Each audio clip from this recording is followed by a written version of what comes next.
Welcome to Richard Suttonwayer's 4 in 4. 4 blips on my radar screen, presented in 4 minutes or less. Today I describe overall market conditions and themes from soup to nuts. My first blip explains that the soup is filled with noodles of 200-day simple moving averages.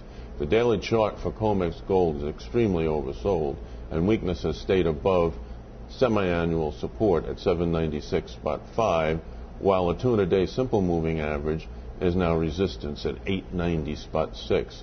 The euro has a direct correlation to gold and followed the precious metal below its 200-day simple moving average at 1.5226.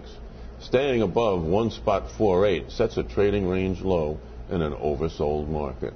The key ingredient to our noodle soup is NYMEX crude oil, which is extremely oversold but stayed above its 200-day simple moving average at 109.85. The near-term theme has been lower oil, higher stocks, but that seemed to end on Tuesday, which I thought would be an eventual outcome. The global economies are slowing, which is not good for equities. My second blip shows that the major equity averages straddle 200-day simple moving averages. The NASDAQ was above it for a day on Monday, but closed just below it on Tuesday, with the 200-day at 2436. A close below 2415 in August keeps the monthly chart negative. Transports, a surprise leader for 2008, is up 11.1% year-to-date and above its 200-day simple moving average at 48.34. This is nuts, giving higher energy costs and economic weakness, and I project that transports will at least get back to its 200-day. The Russell 2000 index is also nuts, above its 200-day at 723, but it appears to be failing within the realm of my annual pivots at 730.04 and 754.76. The S&P 500 tested its 200-day simple moving average back on May 19th, but it's well below it today, with the 200-day at 1373. The heavy weighting to financials makes the S&P the laggard. My third blip shows how housing and financials provide the spice in our alphabet soup.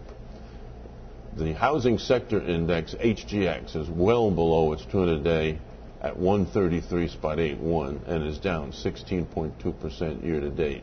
The regional banking index, BKX, is also well below its 200-day at 80.54 and it's down 25.6% year-to-date.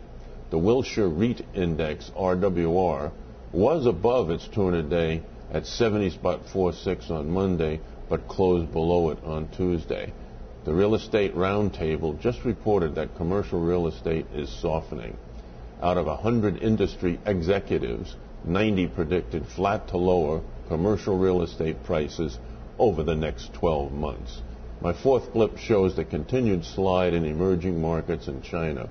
The iShares Emerging Markets Fund, EEM, set a new year-to-date low of 39.99 on Tuesday and is well below its 200-day simple moving average at 47.43. The iShares China 25 Fund, FXI, is approaching its year-to-date low set on March 20th at 39.95, and it's well below its 200-day simple moving average at 51.13.